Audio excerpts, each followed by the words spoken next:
पोळ्यापर्यंत सरकारनं बोनस दिला नाही तर मोहिबलच्या दिवशी प्रत्येक जिल्ह्यामध्ये, प्रत्येक गावामध्ये जिल्ह्यातल्या हा पाण्याच्या टंकीवर चढून मोठा आंदोलन गावागावात गोंदिया जिल्ह्यात होणार आहे.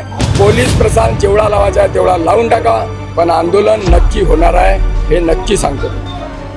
आंदोलन करणार आता प्रत्येक शेतकरी पूर्ण गावामध्ये टंकीवर चढून आंदोलन करतील.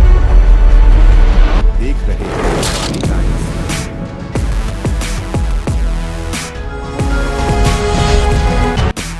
ट्रैक्टरों का काफिला, कलेक्टर कार्यालय के बाहर बैठे हजारों किसान और फिर कलेक्टर नहीं आए तो किसानों ने उठाया ऐसा कदम जिससे पूरे प्रशासन को अलर्ट कर दिया। गोंदिया में आज किसानों का गुस्सा सड़कों पर दिखाई दिया।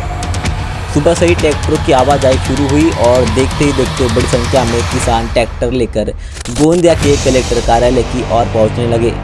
हाथों में अपनी मांगों के मुद्दे, साथ में ट्रैक्टरों का काफिला और प्रशासन के सामने अपनी आवाज पहुंचाने का इरादा। किसानों का यह शेतकरी ट्रैक्टर मोर्चा नेहरू चौक से शुरू होकर कुड़वा नाका होते हुए कलेक्टर कार्यालय पहुंचा। कलेक्टर कार्यालय के बाहर पहुंचने के बाद किसानों ने वही डेरा डाल दिया। अब किसानों की मांग थी कि जिलाधिकारी खुद बाहर आए और किसानों से मुलाकात करे। किसान काफी देर तक बाहर बैठे रहे, जिलाधिकारी के आने का इंतजार करते रहे, लेकिन निश्चित समय बीत गया और जिलाधिकारी किसानों के बीच नहीं पहुंचे। यही से आंदोलन ने नया मोड़ ले लिया।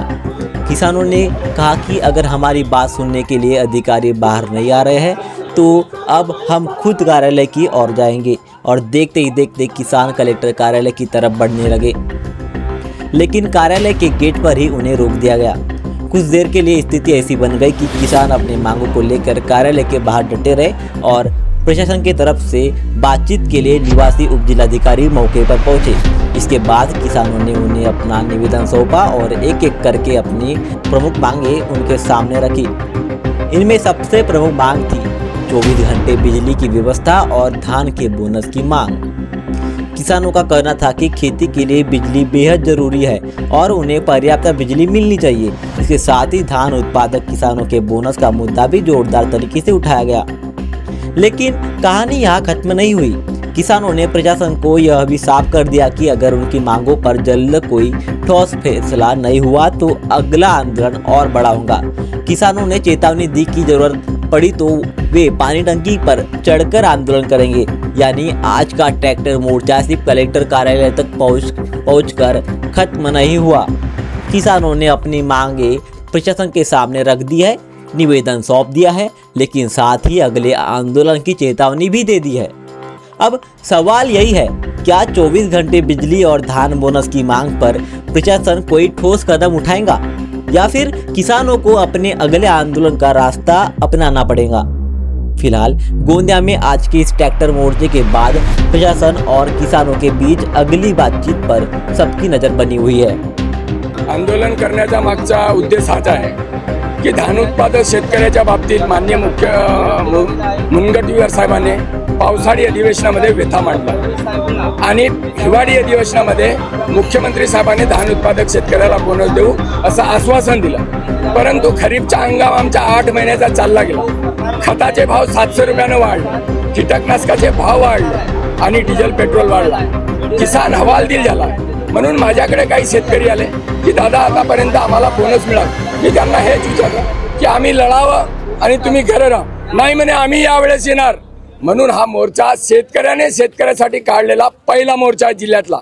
आणि तुम्हाला या माध्यमातून तुमच्या माध्यमातून सरकारला सांगू इच्छितो, पोळ्यापर्यंत सरकारनं बोनस दिला नाही तर मोहिबलच्या दिवशी प्रत्येक जिल्ह्यामध्ये, प्रत्येक गावामध्ये जिल्ह्यातल्या हा पाण्याच्या टंकीवर चढून मोठा आंदोलन गावागावात गोंदिया जिल्ह्यात होणार आहे।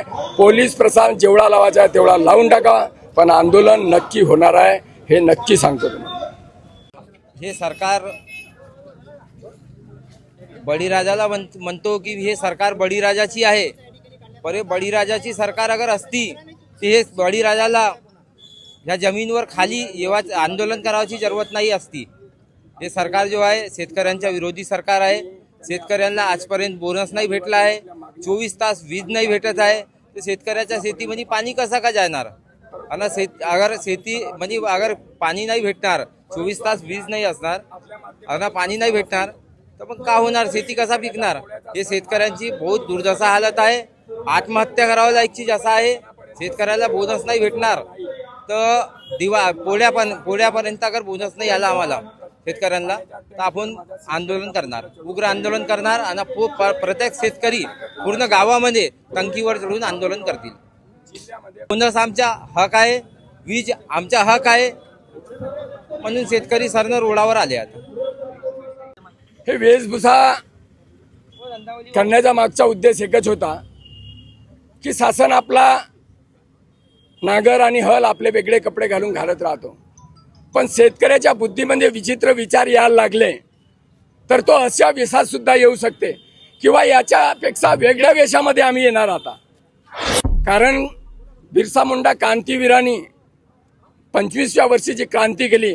वेळ आली ते यामधला एखादा शेतकरी पुत्र अशी क्रांती शेतकऱ्यासाठी घडवून आणेल हे नक्की आहे. म्हणून हे वेशभूषा करण्याचा त्याचा हेतू आहे. ऐसे ही खबरों के लिए बने रहिए हमारे साथ। मैं हिमांशु मस्के, भवन टाइम्स गोंदिया।